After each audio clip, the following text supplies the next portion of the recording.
मैं doctor Amita Verma, associate professor राजनीति विज्ञान विभाग, SRLS government PG college Kaladera से आप सभी का स्वागत करती हूँ। आज का यह लेक्चर BA पार्ट सेकंड के विद्यार्थियों के लिए तैयार किया गया है, जिसमें हम प्रश्न पत्र द्वितीय, जो कि भारतीय राजनीतिक व्यवस्था से संबंधित है, का अध्ययन करेंगे। और आज का विषय है भारतीय राष्ट्रीय कांग्रेस।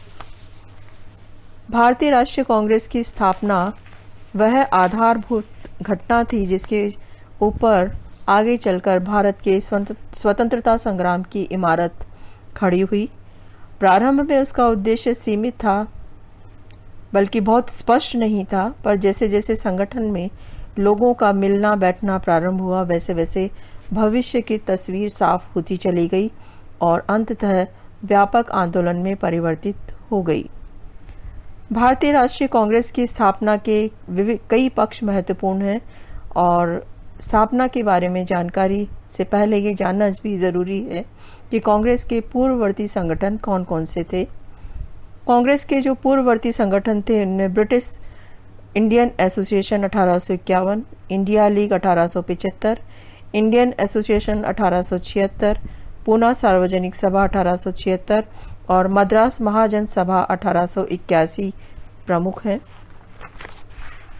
1876 के बाद लॉर्ड लिटन के अविवेकपूर्ण कार्यों जैसे दिल्ली दरबार, वर्नाकुलर प्रेस एक्ट, भारतीय शस्त्र अधिनियम, ICS की आयु सीमा 21 वर्ष से घटाकर 19 करना तथा लॉर्ड रिपन के शासनकाल में इल्बर्ट विधेयक संबंधी विवाद ने एक अखिल भारतीय लक्षण के राजनीतिक संगठन की आवश्यकता पर जोर दिया।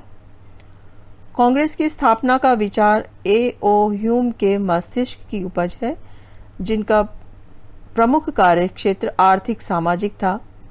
लॉर्ड डफरिन ने इसमें राजनीतिक क्षेत्र को भी सम्मिलित करने का सुझाव दिया। कांग्रेस का प्रथम अधिवेशन पहले 25 से 28 सितंबर 1825 को पूना में प्रस्तावित था, लेकिन पूना में हैजा फैलने के कारण बंबई में हुआ। 28 दिसंबर 1885 को प्रातः 11 बजे गोकुलदास तेजपाल संस्कृत कॉलेज में यह अधिवेशन हुआ तथा प्रसिद्ध बैरिस्टर व्योमेश चंद्र बनर्जी ने अध्यक्षता की और 72 सदस्यों ने अधिवेशन में भाग लिया। यह कार्य सरकारी आशीर्वाद से हुआ। जैसा कि कोपलैंड ने कहा है, भारतीय राष्ट्रीयता ब्रिटिश राज की शिशु थी और ब्रिटिश अधिकारियों ने उसके पालने को आशीर्वाद दिया। भारतीय राष्ट्रीय कांग्रेस की स्थापना के कुछ प्रमुख उद्देश्य थे और जिनमें सबसे पहला उद्देश्य था साम्राज्य के विभिन्न भागों में देश हित के लिए सक्रिय लोगों के बीच घनिष्ठता एवं मित्रता के संबंध स्थापित करना। दूसरा प्रमुख उद्देश्य था समस्त देशवासियों में वंश, धर्म और प्रांत से संबंधी संकीर्णता को मिटाकर राष्ट्रीय एकता की भावना का पोषण एवं संवर्धन करना। तीसरा उद्देश्य था ब्रिटिश सरकार से सुविधाएं प्राप्त करने के संबंध में योजनाएं बनाना। और चौथा प्रमुख उद्देश्य था देश के सभी हिस्सों में भारतीयों को एकत्र करना तथा भारत से संबंधी समस्याओं पर विचार विमर्श करना। भारतीय राष्ट्रीय कांग्रेस की स्थापना के आधारभूत कारण के संबंध में कुछ विवाद हैं और इस संदर्भ में दो प्रकार की धारणाएं हमें देखने को मिलती है। A.O. ह्यूम एवं उसके सहयोगियों ने कांग्रेस की स्थापना क्यों की तथा उनका उद्देश्य क्या था, यह विवाद का विषय है। कांग्रेस की स्थापना के उद्देश्य की व्याख्या के संदर्भ में पहला जो आधार है वो यह माना जाता है कि कांग्रेस की स्थापना एक अभय द्वीप के रूप में की गई। इस धारणा के अनुसार कांग्रेस की स्थापना व्यापक असंतोष के लिए एक अभय द्वीप के रूप में, एक सेफ्टी वॉल्व के रूप में की गई। अर्थात कांग्रेस की स्थापना ब्रिटिश साम्राज्य की रक्षा के लिए हुई थी। लॉर्ड लिटन के दमनकारी शासन, भारतीय जनता की दरिद्रता तथा शिक्षित नवयुवकों में असंतोष क्रांति का रूप धारण करने वाला था। ह्यूम को विश्वसनीय सूत्रों से इस बात का आभास हो गया था कि राजनीतिक अशांति अंदर ही अंदर बढ़ रही थी। दक्षिण के कृषक विद्रोह, बंगाल के उग्रवादियों के क्रियाकलापों ने ह्यूम को पूर्व सूचना दे दी थी। उसने जनता के असंतोष को क्रांति का रूप ग्रहण करने से रोकने के लिए अभयदीप को जन्म दिया। कांग्रेस की स्थापना के संदर्भ में दूसरी धारणा यह थी कि भारतीय राष्ट्रीय कांग्रेस की स्थापना एक राष्ट्रीय संस्था के रूप में की गई।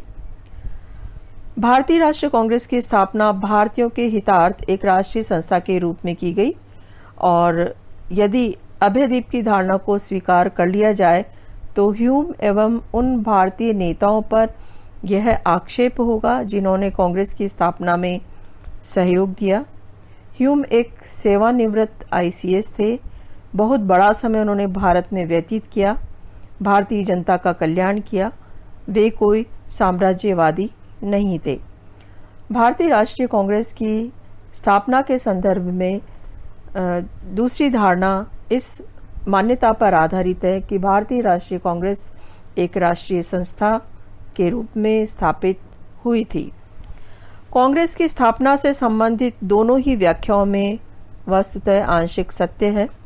कांग्रेस की स्थापना में ब्रिटिश साम्राज्य का हित तो विद्यमान था ही, साथ में भारतीयों के हित का विचार एवं भारतीयता की भावना भी विद्यमान थी। तत्कालीन समय में भारतीय राजनीति में दो धाराएं प्रचलित थी।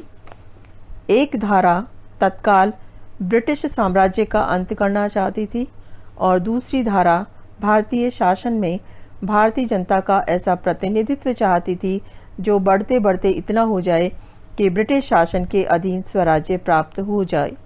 ह्यूम एवं उसके सहयोगी कांग्रेस की स्थापना की दूसरी धारा से ही संबंधित थे।